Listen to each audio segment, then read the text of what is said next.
Journal, Social Science, Political Economy, : War exists because cultures fight to survive.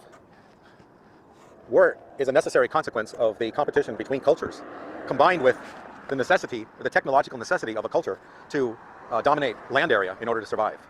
So the solution to war, the elimination of war in human society, might be possible if we can eliminate the scarcity of a place for culture to exist.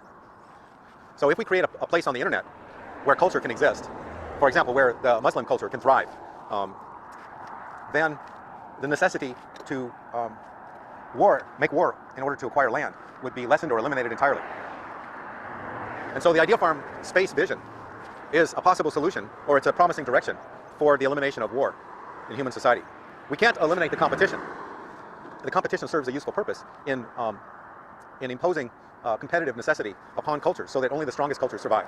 And so cultures become optimal in the sense that they can make war against each other. And so that's a useful function.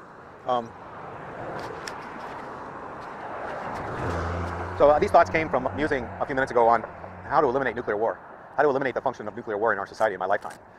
War has a function. As terrible as war is, it has a function. It has a beneficial function in the overall scheme of things for human society. The nuclear war has no such function.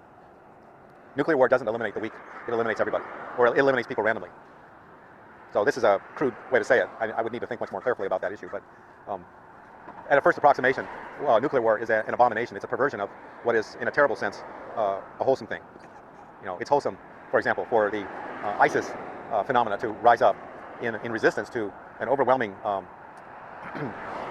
conquest of Western culture that threatens the existence of Islam.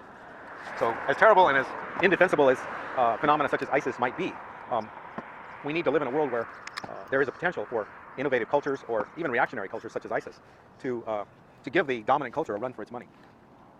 And so I'm not defending ISIS here, but I'm defending the process which allows ISIS to rise up, to emerge, and challenge the existing order.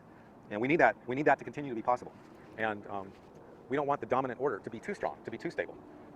We want it to be vulnerable to a truly superior culture. I'm not talking about ISIS as necessarily a superior culture. I don't see the rise of ISIS as the emergence of a superior culture. I see it as a reactionary phenomena that is defensive in nature. It's essentially Islam with its back against the wall, desperately fighting for its own survival. And so I'm interested in that social process. I'm interested in the role that war plays, in particular nuclear war plays in human society, and how we can take control over that, eliminate nuclear war entirely, and eliminate the necessity for war as much as possible by shifting the locus of culture from the meat world into cyberspace. Journal, Social Science.